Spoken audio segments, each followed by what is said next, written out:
자, 본문 말씀 같이 읽겠습니다. 32절부터 읽겠습니다. 시작. 그들이 겟세마네라는 곳에 이름에 예수께서 제자들에게 이르시되 내가 기도할 동안에 너희는 여기 앉아 있으라 하시고 베드로와 야고보와 요한을 데리고 가실새 심히 놀라시며 슬퍼하사 말씀하시되 내 마음이 심히 고민하여 죽게 되었으니 너희는 여기 머물러 깨어 있으라 하시고 조금 나아가사 땅에 엎드리어 될 수 있는 대로 이 때가 자기에게서 지나가기를 구하여 이르시되 아빠 아버지여 아버지께서는 모든 것이 가능하오니 이 잔을 내게서 옮기시옵소서.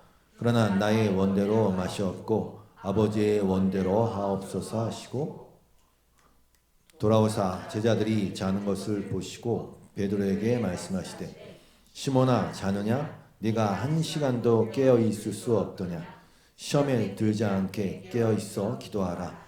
마음에는 원이로되 육신이 약하도다 하시고 다시 나아가 동일한 말씀으로 기도하시고 다시 오사 보신즉 그들이 자니 이는 그들이 눈이 심히 피곤함이라. 그들이 예수께 무엇으로 대답할 줄을 알지 못하더라. 세 번째 오사 그들에게 이르시되 이제는 자고 쉬라. 그만 되었다. 때가 왔도다. 보라 인자가 죄인의 손에 팔리느니라. 일어나라 함께 가자. 보라 나를 파는 자가 가까이 왔느니라. 아멘. 이제 그 금요일 마지막 밤입니다. 예수님이 붙잡히시고 이제 십자가에 달려 돌아가시는 그 마지막 밤. 그 붙잡히시던 밤에 예수님과 제자들은 겟세마네에 가셨습니다. 겟세마네는 감람산의 서쪽 기슭에 위치해 있습니다. 예수님께서는 이곳을 기도 장소로 자주 애용하셨고 그리고 개역 개정에는 감람산이라고 나와 있는데 사실은 이 감람나무 열매랑 올리브랑 좀 다르다고 합니다. 생긴 게 비슷하고 하지만 종이 좀 틀린 것이라고 합니다. 그래서 개역 개정 외에 다른 거의 모든 번역에서는 올리브산 이렇게 번역을 하고 있습니다. 그냥 알고 계시면 좋을 것 같아요. 예수께서 나가시어 늘 하시던 대로 올리브산으로 가시니 제자들도 그를 따라갔다. 늘 하시던 대로 그날도 그렇게 가셨어요. 지도를 보면 좀 이해가 쉬우실 것 같아요. 제가 지도를 보는 이유는 이게 지금 나누는 이야기들이 허구나 신화가 아니라 명량해전의 명량이 지도 위에 있는 것처럼 예수님의 이 행적도 분명히 역사적 사실이고 실제 이 지구상 위에서 일어난 일이라는 것을 말씀드리기 위해서입니다. 보시면은 감람산이 있고 그다음에 겟세마네 동산이 저 서쪽 밑에 기슭에 있고 그다음에 마주 보는 편이 성전이 있죠. 그다음에 골고다 언덕이 그 성전을 지나서 이렇게 골고다 언덕이 있습니다. 이게 높이를 좀 제가 좀 보겠습니다. 감람산이 높아요. 그래서 예수님이 감람산에서 예루살렘을 보면서 한탄하시고 기도하시고 그러셨던 거예요. 그래서 예수님의 행적은 감람산에서 겟세마네 동산에서 성전을 지나서 여기에는 나오지 않지만 그 헤롯 궁전 그 위치쯤에 골고다 언덕이 있어요. 그렇게 진행이 됩니다. 여러분 겟세마네의 뜻이 압착 짜낸다라는 뜻의 게트와 그다음에 쉐마네는 기름이에요. 기름을 짜는 곳입니다. 뭐 쉽게 유추할 수 있어요. 올리브가 많이 나거든요. 올리브 산에서 그 올리브를 가지고 기름을 짜는 곳이 그 근처에 있었겠죠. 겟세마네입니다. 그런데 제가 성경을 읽으면서 늘 이렇게 뭔가 이렇게 소름이 쫙 끼쳐오면서 이렇게 놀라게 되는 것은 이 모든 지명이나 이 모든 일들이 하나하나가 그냥 버릴 것이 없는 어떤 의미들을 가지고 있을 때가 너무 많아요. 여러분 오늘 이 겟세마네에서 이 기름을 짜내는 곳에서 예수님은 마치 전 존재를 압착해 짜내는 듯한 그런 기도를 드리셨어요. 그래서 그 피부에서 피와 땀이 솟아올랐습니다. 압착기에 넣은 그 기름처럼 말이죠. 누가복음을 보면 이렇게 묘사가 되어 있어요. 예수께서 힘쓰고 애써 더욱 간절히 기도하시니 땀이 땅에 떨어지는 핏방울 같이 되더라. 이게 혈한증이라는 의학용어로 혈한증이라고 합니다. 뭐 흔히 일어나는 일은 아니지만 사람이 너무 정신적인 스트레스를 크게 받으면 아주 심하게 받으면 그 심하게 고뇌할 때 땀샘에 있는 그 모세의 혈관을 파괴하는 화학 성분이 나오고, 그러면 당연히 땀이 나오면서 파괴된 그 모세의 혈관에서 피가 섞여 나오는 혈한증입니다. 말 그대로 기름을 짜내듯이 말 그대로 절체절명의 기도를 예수님은 이 겟세마네 기도 동산에서 하셨어요. 절체절명, 끊을절의 몸체, 끊을절 목숨명이에요. 정말 몸이 끊어지듯, 목숨이 끊어지듯 그런 기도를 하신 것이죠. 아까 읽었던 32절에서 36절을 제가 다시 한번 읽을게요. 그들이 겟세마네라는 곳에 이름에 예수께서 제자들에게 이르시되 내가 기도할 동안에 너희는 여기 앉아 있으라 하시고 베드로와 야고보와 요한을 데리고 가실새 심히 놀라시며 슬퍼하사 말씀하시되 내 마음이 심히 고민하여 죽게 되었으니 너희는 여기 머물러 깨어 있으라 하시고 조금 나아가사 땅에 엎드려 될 수 있는 대로 이때가 자기에게서 지나가시기를 구하여 이르시되 아빠 아버지여 아버지께서는 모든 것이 가능하오니 이 잔을 내게서 옮기시옵소서. 그러나 나의 원대로 마셨고 아버지의 원대로 하옵소서. 제자들을 한 곳에 머물게 하시고 조금 떨어진 곳으로 베드로와 요한과 야고보를 데리고 올라가셨어요. 그리고는 매우 놀라며 괴로워하십니다. 사실 이 세 번역에서는요 괴로워하기 시작했다라고 번역되어 있어요. 원어 성경상으로는 그게 괴로워하기 시작했다라는 뜻이 맞아요. 왜? 때가 되었거든요. 때가 되었거든요. 그 십자가의 시간이 다가왔던 것을 묘사하는 거예요. 심히 놀라시며라고 번역된 에크담베오라는 말은 정말 말문이 막힐 정도, 너무 놀라면 말이 안 나오잖아요. 말문이 막힐 만큼 매우 놀라면서 공포에 떠는 것을 나타내는 동사예요. 지금 예수님이 그렇게 하고 계세요. 슬퍼하사라고 번역된 아테모네오는요 정말 너무 슬퍼하고 근심하는 것을 얘기합니다. 그 세 제자에게 그리고 말씀하셨어요. 내 마음이 심히 고민하여 죽을 지경이다. 그러니까 너희는 여기에 머물러서 깨어서 있어라. 여기 심히 고민하다로 번역된 페를리포스라는 단어는 정말 어떤 중대한 결정을 내려야 하는데 정말 이러지도 못하고 저러지도 못하고 심각하게 갈등하는 마음의 상태를 드러내는 거예요. 그 기도의 내용이 나오죠. 예수님의 기도의 내용이 나오죠. 그런데 여러분 우리가 제자들을 좀 알지 않습니까? 왜 아무런 도움이 되지 않는 이 세 제자들에게 이런 말씀을 하신 걸까요? 이 속이 내 안에 있는 모든 걸 이렇게 표현해 내신 걸까요? 그리고 그렇게 당당하시고 늘 평안하시던 주님은 온데간데 없고 왜 이렇게 두려워하고 근심하는 주님으로 등장하는 것일까요? 여러분 우리가 알다시피 예수님은 이미 제자들에게 붙잡힘 당하고 어떻게 죽으실까를 3번이나 고지하셨어요. 주님이 너무 잘 알고 계신단 말입니다. 근데 막상 죽음의 순간이 오니까 겁이 덜컥 났던 것일까요? 근데 여러분 또 이후 본문에서는요 예수님은 신문과 고문을 당하시잖아요. 십자가에 달리시잖아요. 근데 예수님은 침묵하셨어요. 뭐 살려줘 뭐 이런 게 없었다니까요. 받아들이셨단 말입니다. 잠잠했단 말입니다. 담대하셨고 당당하셨단 말입니다. 옆에 달린 강도를 감싸 구원하셨고 심지어 자신을 죽인 자들 위해서 용서를 구하셨단 말입니다.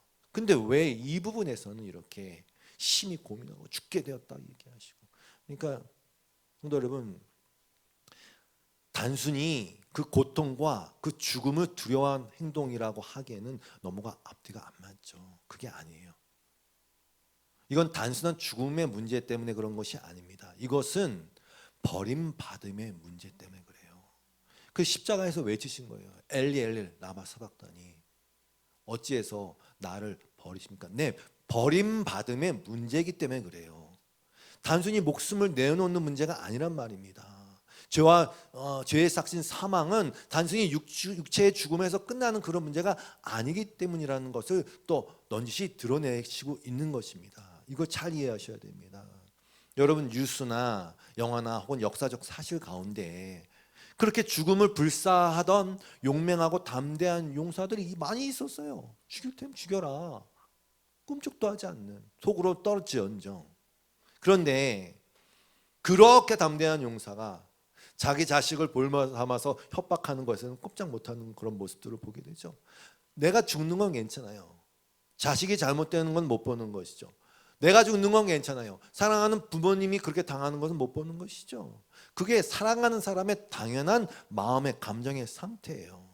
그래서 다시 말씀드리는 거예요. 단순히 인간이 되어 죽음을 맞이해야 하기에 예수님이 그렇게 괴로워하고 근심하는 것이 아니란 말입니다. 예수님은 이제 무슨 일을 당하냐? 이제 하나님께 버림을 받게 됩니다. 그것이 예수님이 지금 경험하고 계시는 공포와 저주의 핵심이에요. 하나님이 내버리시는 것, 관계를 끊으시는 것. 왜? 그게 우리가 받아야 할 심판의 본 모습이거든요. 우리가 하나님을, 예수님을, 성령님을 삼위일체라는 그 신학적인 문구 안에서 이렇게 가두어 설명을 하지만 우리 사실 설명할 수가 없어요. 온전히. 그게 사실입니다만, 그러나 우리는 알아요. 성경을 통해서 하나님은 한 분이세요. 세 분이지만 한 분이세요. 요한복음 10장 28절의 말씀을 보면 이 예수님의 말씀에 좀 이렇게 감정이입을 하시면서 상상력을 동원하세요. 이 말씀을 하실 때 예수님의 이 뭐라 그럴까, 이 뿌듯함과 이런 마음, 내가 그들에게 영생을 주노니 영원히 멸망하지 아니할 것이요 또 그들은 내 손에서 빼앗을 자가 없느니라. 네, 여러분 절대 뺏기지 않습니다. 근데 그들을 주신 내 아버지는, 이제 아버지 자랑합니다. 그들을 주신 내 아버지는 만물보다 크심에 아무도 아버지의 손에서 빼앗을 수 없느니라. 그러면서 뭐라 그럽니까? 나와 아버지는 하나다, 이렇게 말씀하시는 말이죠. 이거 나와 아버지는 하나다. 한 번도 떨어진 적이 없으시거든요. 그리고 서로 사랑하고 기뻐하셨어요. 누가복음 3장 22절 말씀이죠. 예수님이 세례 받으실 때 성령이 비둘기 같은 형체로 그의 위에 강림하시더니 하늘로부터 소리가 나기를. 하늘로부터 많은 소리를 낼 수가 있겠죠. 하나님이 그때 얘는 강력하다, 뭐 아니면 얘를 믿어라, 뭐라 할까, 많은 얘기를 할 수 있겠죠. 그러나 그런 거 다 필요 없어요. 내 사랑하는 아들이다, 내가 너를 기뻐한다, 그게 예수님의 그 존재적 가치와 어떤 그 증명이에요. 사랑하는 아들, 정말 하나님 기뻐하시는 자. 그리고요, 하나님, 예수님, 성령님은 서로를 영화롭게 하시는 분이세요. 요한복음 17장 4절 이하의 말 세 번역이에요. 나는 아버지께서 내게 하라고 맡기신 일을 완성하여 땅에서 아버지께 영광을 드렸습니다. 아버지, 창세전에, 이 말은요 늘 그렇게 서로를 영화롭게 했다는 뜻입니다. 창세전에 내가 아버지와 함께 누리던 그 영광으로 나를 아버지 앞에서 영광되게 하여 주십시오. 왜? 아버지는 그렇게 아들을 영화롭게 했거든요. 언제부터? 창세전부터. 아들은 아버지를 영화롭게. 무슨 얘기냐면요, 아들은 아버지를 정말 그 모습 그대로 항상 드러냈고, 아버지는 아들을 그렇게 알려주시거든요. 영화롭게 하셨거든요. 예, 그런 관계예요. 여러분, 하나님이 이스라엘 백성에게, 우리 성도에게 뭐라 그러셨습니까? 하나님은 당신의 백성들 향해서 내가 절대로 버리지 않는다 그랬어요. 엄마가 자식을 잊을 수 없는 것처럼. 근데 혹시 그런 일이 일어날지라도 나는 너에게 그러지 않겠다 그랬단 말이에요. 나는 너희를 잊지 않아. 나는 너희를 버리지 않아. 그게 이사야 49장 15절 말씀 아닙니까? 여인이 어찌 그 젖 먹는 자식을 잊겠으며 자기 태에서 난 아들을 긍휼히 여기지 않겠느냐. 혹시 그들은 혹시 잊을지라도 나는 너를 잊지 아니할 것이다. 근데 그 하나님이, 이 하나님이 어떻게 하시냐? 예수님을 버리십니다. 철저하게 외면하십니다. 저주의 잔을 마시게 하십니다. 그리고 예수님은 앞에서 쭉 설명한 그 하나님 아버지와 하나이시고 사랑하고 기뻐하시는 자이시고 항상 서로를 영화롭게 하시는 그 예수님은 하나님이 가장 싫어하고 혐오하고 분노하는 존재가 되어야 된단 말입니다. 예수 그리스도 하나님의 아들이 누구에게? 아빠에게. 아빠, 아버지라고 그래서 기도하지 않습니까? 그 아빠에게 그러한 존재로 여겨져서 그 저주의 잔을 마시고 그렇게 외면당해야 한단 말입니다. 가장 사랑하는 분에게서 뭐 묘사할 수가 없어요. 제가 가장 사랑하는 사람이 가장 싫어하는 존재가 되어야 한다. 이 먼지 같은 제가 어떻게 그걸 다 이해하고 설명할 수 있겠습니까마는 결단코 말씀드릴 수 있어요. 그건 가장 두려운 일입니다. 그건 가장 고민되고 죽을 것 같은 일이 맞습니다. 그런데 그렇게 하셨어요.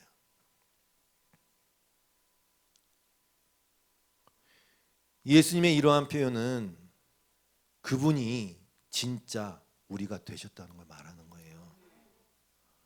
사실 더 정밀하게 제가 말씀드리면 우리보다 더 우리가 되셨다는 걸 말하는 거예요. 그리고 무감각한 우리와는 달리 그 성자 하나님은 그 버림받음의 의미와 고통을 너무나 더 잘 아신다는 것이죠. 그래서 우리가 느껴야 할 저주받음의 고통을 몸소 다 느끼신 거예요. 우리 대신에. 그게 이사야 53장 4절 말씀 아닙니까? 그는 실로 우리가 받아야 할 고통을 대신 받고 우리가 겪어야 할 슬픔을 대신 겪었다.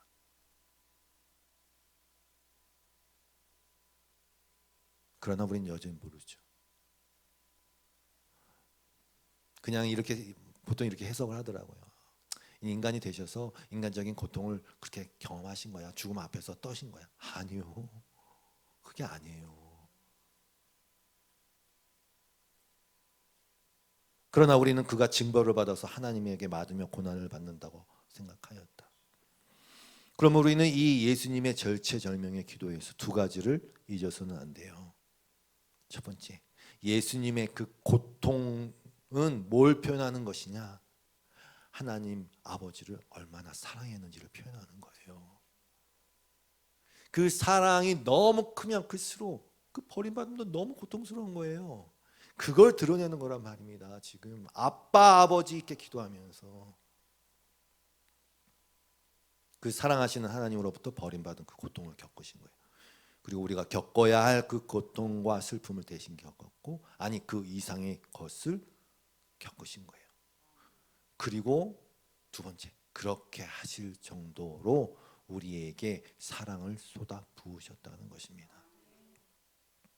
오늘 본문을 읽었는데 거기 예수님이 그러세요. 아버지는 모든 것이 가능합니다. 36절. 이르시되 아빠 아버지요, 아버지께서는 모든 것이 가능하오니 이 잔을 내게서 옮기시옵소서. 그러나 나의 원대로 마시옵고 아버지의 원대로 하옵소서 하시고. 여러분, 이 말이 무슨 말인지를 곰곰이 생각하셔야 돼요. 아버지께는 모든 것이 가능하다. 이게 무슨 말입니까? 예, 아버지께는 무궁무진한 옵션이 있단 말입니다. 이해되시죠? 그런데 하나님은 왜 이렇게 하셨을까?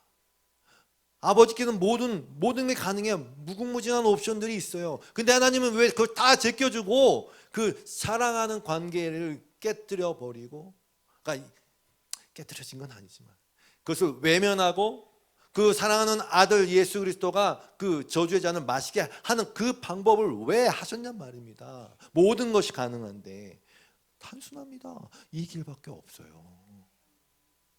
그걸 얘기하는 거예요. 이 길밖에 없다는 뜻입니다. 그 어느 누구도 그 죄의 무게를 대신 질 능력도 없고 자격도 없어요. 그 누구도 하나님의 아들, 하나님의 어린 양을 대체할 수 없다는 말입니다. 어떤 방법으로도 하나님의 자녀가 될 수 없단 말입니다.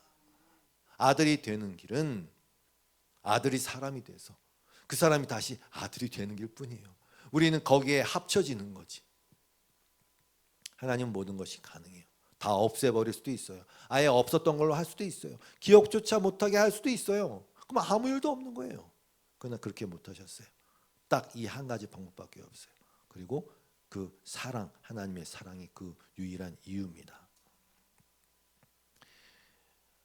여러분, 예수님의 원함은 나의 원대로 마시옵 그랬잖아요. 여러분, 예수님의 원함은 당연히 하나님과 하나인 상태, 사랑의 관계를 유지하는 것이죠.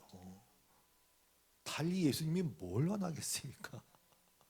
재산을 원해요? 아니, 다 만물이 당신 것이고 하나님과 하나인데, 예수님의 원함이라는 것은 그냥 하나님과 하나인 상태로 영화롭게 하고 그거밖에 없는 거예요. 우리가 예배할 때 그걸 원하지 않습니까?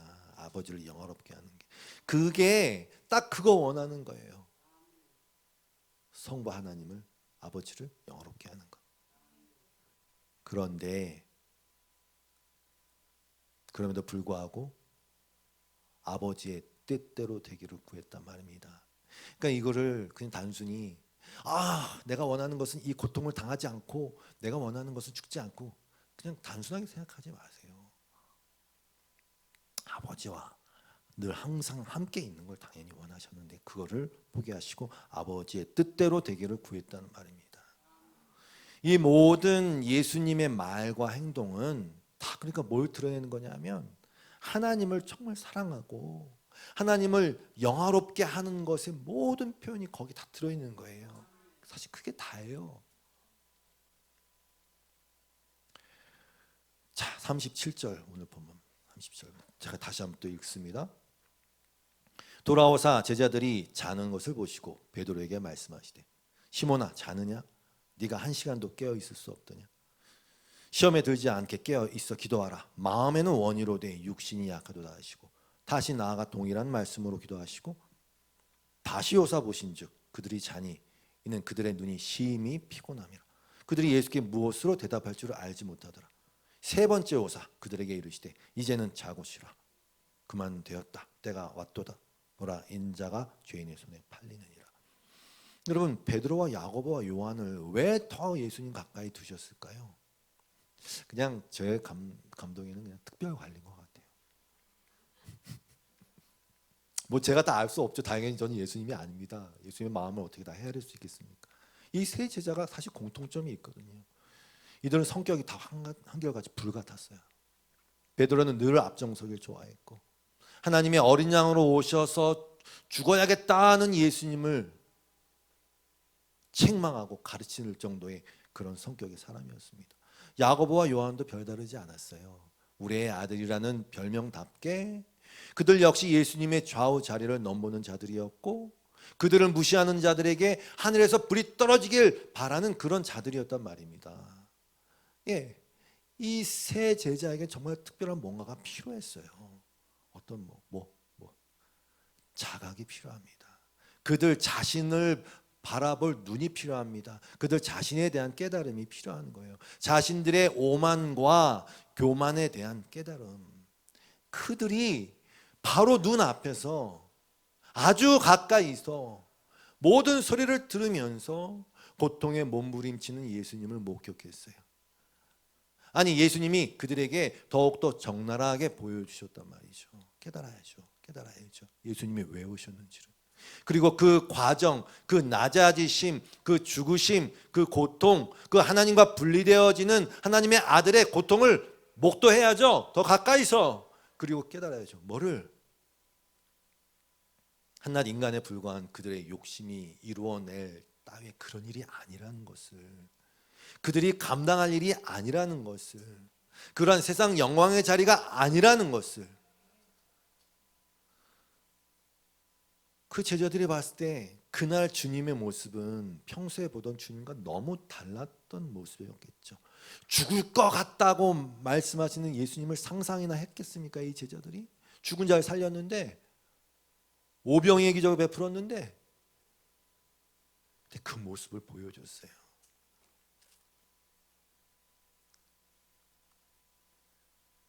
그런데 참으로 어처구니 없게도 베드로는 그 상황에서 그 예수님의 그러한 부탁, 간곡한 부탁에도 잠들었어요.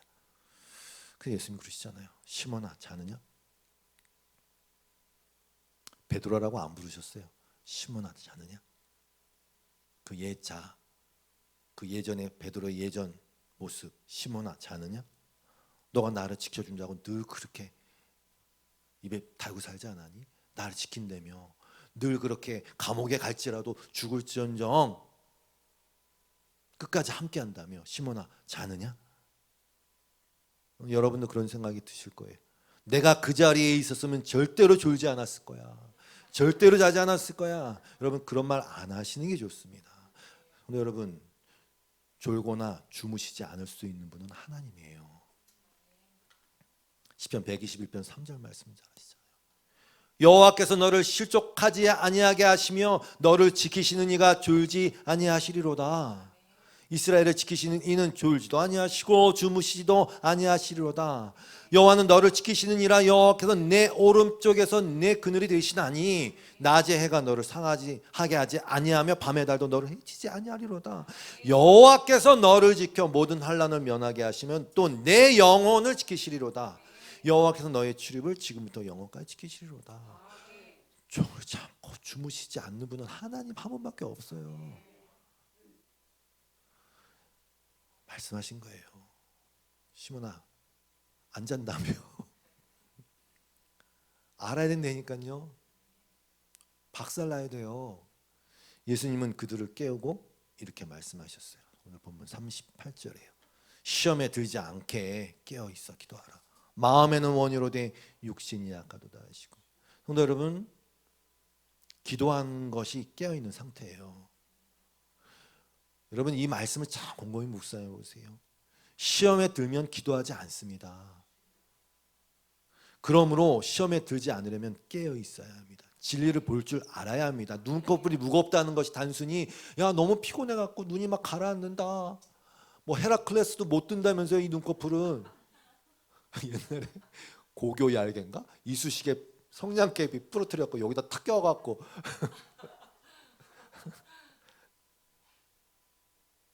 감기는 거예요. 진리 볼 줄 알아야 되고 자신을 볼 줄 알아야 되는데, 그러니까 단순히 마음은 원하는데 몸이 안 따라준다? 그럼 체력을 증진시켜야지. 시모나라고 불렀잖아요. 그 육신, 그 나의 열정과 그 노력과 나의 의지를 갖고 하려고 하는 그 육신, 그 옛 자아. 제자들의 영적인 상태를 40절이 잘 보여주고 있는 거예요.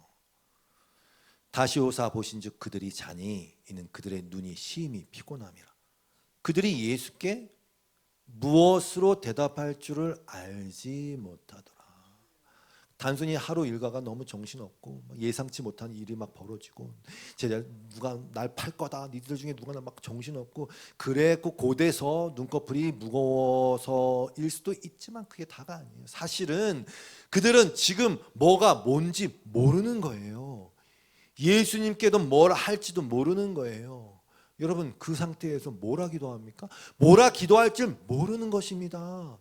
지금 계속해서 나타내 보여주시는 거예요. 인간의 무력함을 드러내는 것이란 말입니다. 이 세 제자들, 특별히 열심히 특심했던 불같았던 이 세 제자들의 열정과 야심으로 될 일이 아니라는 것입니다. 물론 여러분, 지금도 이 육신의 힘으로 기도하는 많은 사람들이 있어요.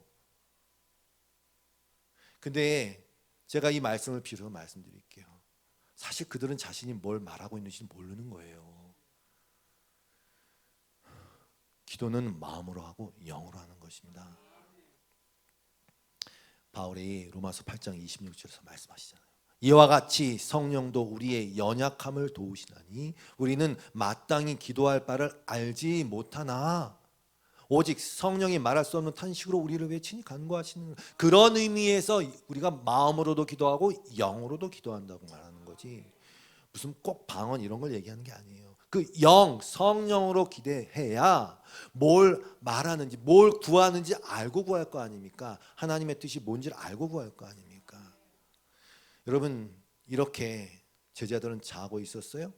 그렇게 몇 번? 3번 자고 있었어요. 그것도 예수님의 겟세마네 그 피땀을 앞차게 짜듯이 그렇게 기도하는 그 현장에서 3번을 잤단 말이죠. 끝났다는 얘기입니다.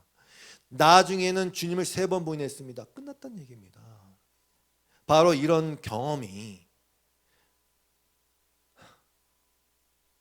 완전 사무쳤겠죠. 바로 이런 경험이 결국 나중에 베드로로 하여금 깨어서 기도하게 하는 것입니다. 자신의 힘을 의지하지 않고 자신의 지혜를 의지하지 않게 되는 것입니다. 기도라는 것 자체가 결국은요, 자신을 의지하지 않기로, 그렇게 나를 붙잡고 있었던, 나를 붙잡고 있었던 그 내세우던 손을 놓고 하나님을 온전히 붙드는 것, 그 신뢰하는 게 기도의 전부예요. 사실은 그렇게 변해가죠, 베드로가. 세 번째 오사 그들에게 이르시되 이제는 자고 쉬라. 그만 되었다. 때가 왔도다. 보라, 인자가 죄인의 손에 팔리느니라. 일어나라 함께 가자. 보라, 나를 파는 자가 가까이 왔도다. 그만 됐다는 것은 야 에라이 그만 때려쳐라 이런 말은 아니에요. 야 됐다, 야 때려쳐, 이런 말 아니에요. 영어로는 it is enough. 충분합니다. 3번이면 충분합니다. 3번 부인하는 걸로 충분합니다. 충분히 봤어요. 충분히 볼 수 있어요. 그 절체절명의 순간에도 잤으니까. 죽는 데까지 따라간다고 했던 호언장담하던 내가 예수님을 지키고 믿음을 지키고 순결을 지키겠다고 하는 내가 잤네. 내가 다 충분해요. 충분히 봤어요. 예수님 말씀하세요. 이제 자고 쉬라. 무슨 얘기입니까? 주님이 사랑하는 자에게 잠을 준다는 얘기는 그 사랑하는 자는 하나님을 온전히 신뢰하는 자입니다. 그러니까 잠 자라는 얘기죠. 뭐 자고 쉬라, 다 맡기라는 것입니다. 온전한 신뢰. 그리고 말씀하세요. 일어나라, 함께 가자. 여러분, 결국 이 아가서의 말씀은 예수 그리스도로 인해서 성취된 거예요. 아가서 2장 10절 말씀이죠. 나의 사랑하는 자가 내게 말하여 이르기를 나의 사랑 내 어여쁜 자야, 일어나서 함께 가자. 겨울도 지나고 비도 그쳤고 지면에는 꽃이 피고 새가 노래할 때가 이르렀는데 비둘기의 소리가 우리 땅에 들리는구나. 무화과 나무에는 푸른 열매가 익었고 포도나무는 꽃을 피워 향기를 토하는구나. 나의 사랑, 나의 어여쁜 자야, 일어나서 함께 가자. 일어나서 함께 가자. 네, 우리는 그렇게 주님과 함께 갑니다. 그렇게 되었습니다. 우리는. 그리고 다 사도들 그렇게 다 주님과 함께 갔어요. 어디로? 아까 지도 봤죠. 겟세마네에서 성전을 지나 골고다 언덕으로.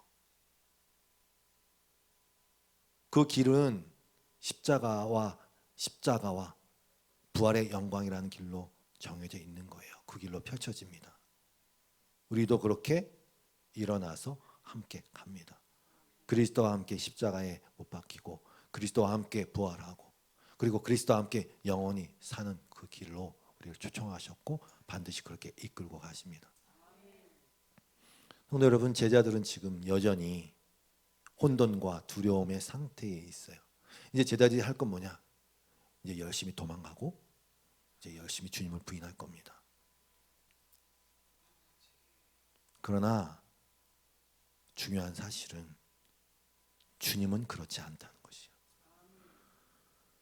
네, 우리의 삶은 결국, 여러분 잘 들으십시오. 우리의 삶은 결국 나를 부인하는 삶이 될 것입니다. 그래야만 주님을 따를 수 있어요. 계속 그렇게 될 것입니다. 나를 부인하는 삶이 될 거예요. 그게 주님과 함께 가는 그 멍에를 같이 지는 일에 반드시 필요하거든요. 함께 멍에를 매자고 하는 주님의 초청에 우리는 예라고 대답합니다. 그리고 주님의 이끄심에 순종합니다. 그리고 그분이 이루시는 일의 영광을 함께 나눕니다. 말씀을 마칩니다. 성도 여러분, 저는 여러분에게 뭘 해라 말씀을 안 드려요. 물론 기질적인 게 있어요. 그저 저는 그냥 성격이 그냥 내가 당하고 내가 하고 말지 성격이 있어요. 그러나 그 이유 때문만은 아니에요. 그저 여러분이 하나님의 은혜를 기억하시고 그 은혜가 여러분을 압도하시기만을 바라요. 그러면 여러분 뭔가를 할 거예요. 그게 뭐든 상관없어요. 감사와 기쁨 가운데 깨어 기도하라는 주님의 말씀, 그리고 쉬지 말고 기도하라는 사도들의 권면의 말씀을 또한 여러분께 드립니다. 교만한 자아가, 이 시몬이 또 고개를 들려고 할 때마다 다시 기도의 자리에 머무시기를 주님으로 축복합니다. 네, 기도로 내가 세상을 움직이겠다라는 생각을 하시기 전에 기도로 여러분 자신을 치시는 것이 좋습니다. 그게 좋아요. 이 부분이 사단에게 가장 속기 쉬운 부분이거든요. 그리고 마지막으로 말씀드립니다. 목자이신 주님을 신뢰하십시오. 자고 있는 제자들, 무슨 말을 할지도 모르는 제자들에게 말씀하셨다니까요. 주님 뭐라고요? It is enough. 충분하다. 뭘 한 게 있어 충분한 게 아니에요. 그들이 주님과 함께 있는 것만으로 충분한 거예요. 육체의 가시로 간지르기도 하던 바울에게도 그 대답이 들렸습니다.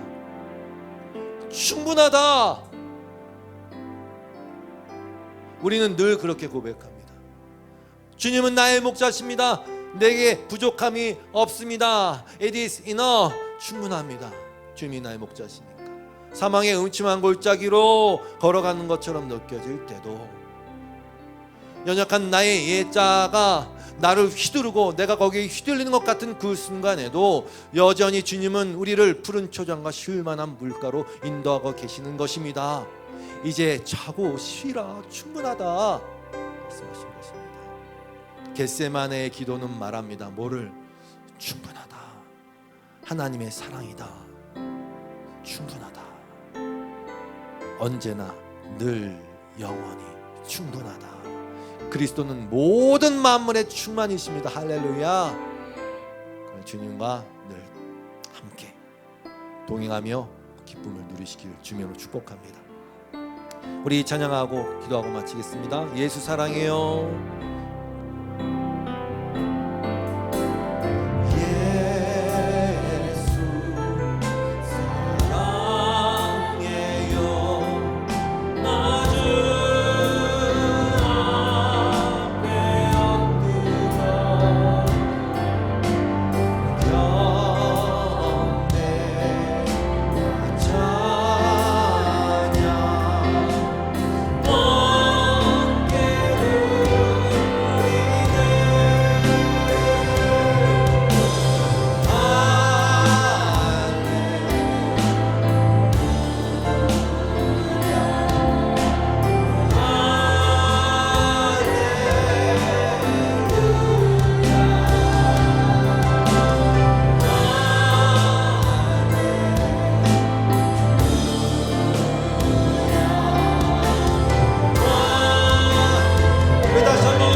신뢰합니다.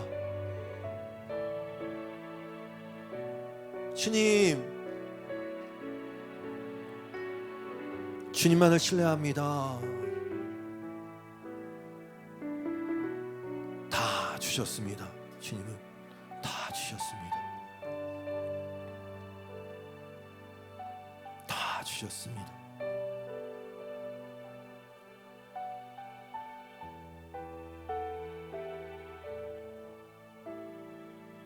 그저 주 앞에 그의 영광을 찬양할 따름입니다. 주의 이름을 높여드립니다. 주님, 우리 모두가 그렇게 주님을 따르려 합니다. 주님을 따르려 합니다. 감사하며 예수님의 이름으로 기도드리옵고 주 앞에 드린 모든 기도와 헌신과 예물 가운데 축복하셔서 그 믿음이 더욱 깊어지기를 소망합니다. 더 붙드소서, 더 보여주시옵소서, 더 주님을 경험하고 알게 하시는 축복이 있게 하여 주시옵소서. 예수님의 이름으로 기도드리며 이제는 우리 주 예수 그리스도의 놀라우신 은혜와 하나님 아버지의 극진하신 사랑하심과 성령님의 교통하심이 주님을 찬양하고 예배하고 그 겟세마네의 기도에 들어있는 그 용순 깊은 주님의 그 사랑을 경험하고 찬양하며 예배한 여기 있는 모든 예배자들 위해 이 교회 위에 영원토록 함께 하시기를 간절히 축원하옵나이다. 아멘.